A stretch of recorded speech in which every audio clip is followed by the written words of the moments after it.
Hello everybody, good morning, it's Monday, let's get this party started. Welcome to the Clintonville Slasher, and today I'm going to be giving you guys my official Scream 6 spoiler review. So if you have not seen Scream 6 yet, I'm going to give you the count of 5 to turn this off and go see it. 1, 2, 3, 4, 5. You've been warned, it's spoiler time. So, Scream 6, let's start off with the very beginning. I'm going to tell you my pros and cons about it. So the rundown of the film is that you have the survivors that are from Scream 5 go to New York. Tara and Sam are actually living in New York, and the Meek twins are all go. So Tara and the Meek twins are going to school, and Sam moved there to keep an eye on Tara. What I like about this is the opening kill scene. It's different. So you got a girl that's in a restaurant. She gets a phone call from the Scream face killer, from the ghost face killer, and he calls her up and he lures her into a alleyway. But she's a teacher that teaches a film studies class about slasher movies. What's interesting about this is that this killer draws her into an alleyway and kills her, and then unmasks himself, which is very creative, very different. I thought it was a very cool idea to see the Ghostface killer actually unmask himself at the very beginning of the movie. It was completely different, thought out of the box. I really, really like that. Now, that Ghostface killer ends up wanting to create, him and his friend want to kill Sam and Tara. And then they get a phone call from the actual Ghostface killer, and he gets killed along with his friend. Now, I really liked the direction that they were going in. I really liked the fact that Gale Weathers wasn't really totally part of this movie. She was in it, but she wasn't like 100% in it. And I think that was really interesting is the fact that Sidney Prescott wasn't in it, but she almost didn't have to be in it because it was really about the core four. It was really their story, and they didn't really need this supporting cast of the original movie to make this film happen. So I thought that was very interesting. I was really worried about them trying to carry it over. So Kirby comes into the story. Now, with this Scream 6 review, I'm going to kind of jump around through the film. So Kirby comes into the story, and she's an FBI agent. She's from Atlanta. The police officer. Now, I'm skipping ahead. So Tara and Sam are rooming with this girl whose dad is a cop. Well, okay. So after that, they get her license, like Tara's license or Sam's license is at one of the crime scenes, and they find a killer room, and it happens to be the old movie theater, and it was rented in this guy's name. In the middle, that's like the middle of Act 2. So it's rented in those kids' names that were actually the Ghostface killers at the very beginning that the actual Ghostface killer killed. So anyway, when they're going in there, what I really liked about that is that the movie theater room was super awesome, and Mandy Meeks and Kirby nerding out about horror movies in the murder room was just truly a blessing. I mean, I really wanted to see more of that. It was really cool. Now let's get to the ending. The ending. I thought that this movie was super great until it ended.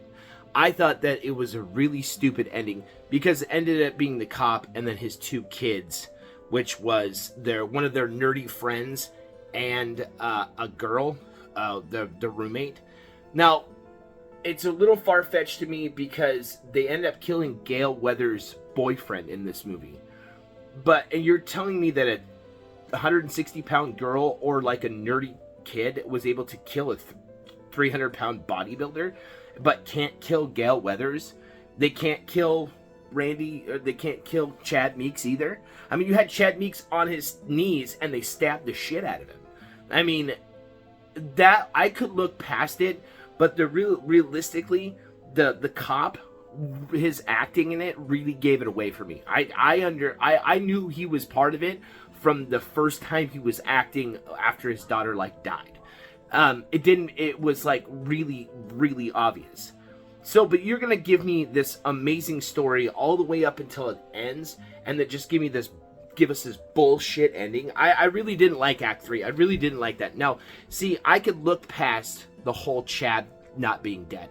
if they do it in this direction, if they go into Scream 7, what would be really nice is they had a love interest between Jennifer Ortega, Tara, and Chad Meeks.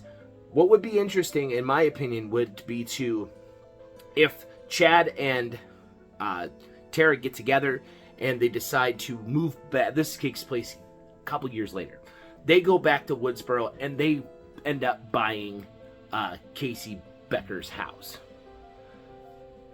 Okay? See where I'm going with this? They end up buying Casey Becker's house, and if they did the original killing from the first movie, and they killed off Tara and Chad in that way, and bring back Stu. I mean, honestly, if you've already given me a really shitty ending to this movie that's kind of far-fetched. They can't kill Gail Weathers, they can't kill Chad Meeks, and they take turns stabbing him. I mean, like, the Act 3 in this film was just bad. If you go in that direction and you're using Chad to kill him off in the very first kill for the next movie, bring back Stu. I mean, you already got Billy Loomis as a Force ghost showing up in every direction for Sam. You've already given me that far-fetched, bullshit ending for this film. To give me Stu back. Give me Stu. I want to see legacy characters come back. I want to see Nev Campbell. I want to see Nev, Sidney Prescott. I want to see Detective Kincaid come back.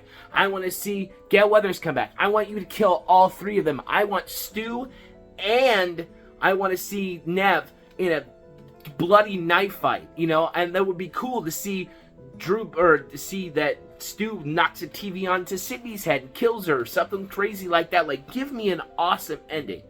But I don't think they're gonna do that. I think that they're going to. I just don't know what direction they were going in. If they keep Chad Meeks alive just to keep him to end, and the core four live through the whole thing, that's just bullshit. That's a stupid way to end that story. Because you had Chad on his knees where they were taking turns just jamming knives into him. You wouldn't live through that. I mean, they stabbed him 30 times. And you can't tell me that one of these dorks, or this 104-pound petite girl, were able to take out a 300-pound bodybuilder, but can't kill Gail Weathers? I mean, you had her dead to rights. You stabbed her in the side. That doesn't make any sense. The kills in this movie, however, were very fun. Were very creative, very cool, very gory, very bloody. And just the Act 3, the ending was just terrible. In my opinion, the ending was terrible. I don't think it was necessarily a bad idea. I mean, but it didn't make any sense. And Chad being alive, if you don't kill him in the next movie, in the opening kill, I'm telling you, there's really no reason to see Stab 7 unless he dies. And I would love Stu Macher to come back. I mean, they even hint at it. He's like Kirby and Mandy are talking, and she's like, that's the TV that killed Stu Macher. And Kirby's like, if you actually believe he's dead, bring him back. I mean, like, honestly, like I said, you already got Billy as a ghost showing up, and he's old as fuck. Like, how do you age as a ghost? I mean, like, you already have that. Bring back Stu. For the love of fuck, bring back Stu and kill off Tara and Randy in the Casey Becker house. I mean, that would be a perfect beginning. Mirror the very first movie. Have him call her on the phone. Kill her in the house. Hang her from a tree. Make her play the same movie. Gut Chad. Why not? That would be awesome. Have 3 Ghostface killers. That would be interesting too, and have Stu be one of them. Do it that way, and I think that would really be like the great way to end Scream 7. I mean, that ending was just so stupid. I was so angry.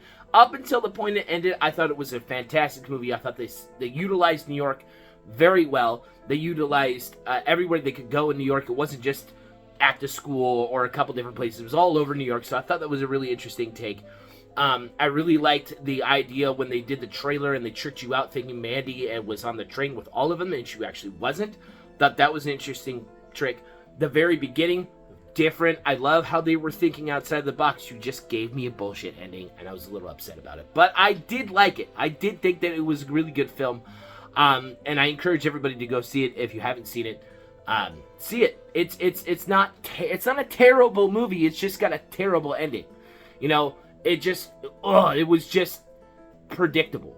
And it didn't have to be. It could, it wasn't Mark Kincaid. Maybe that's why I'm upset. It was just bad, It just didn't make any sense. Like, if it would have just been the cop, that would have been made sense.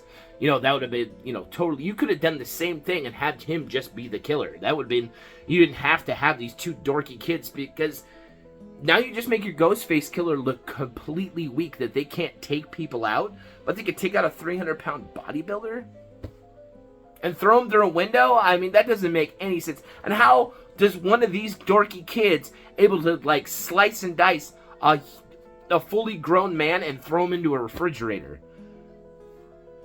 No, I won't buy that. Sorry. But anyway, that's the end of my rambling. If you guys are new to the channel, please like, comment, and subscribe. I post every Monday, Wednesday, and Friday. Have an amazing Monday. Have an awesome week. Stay horror. Be excellent to each other. We'll see you Wednesday. Later days.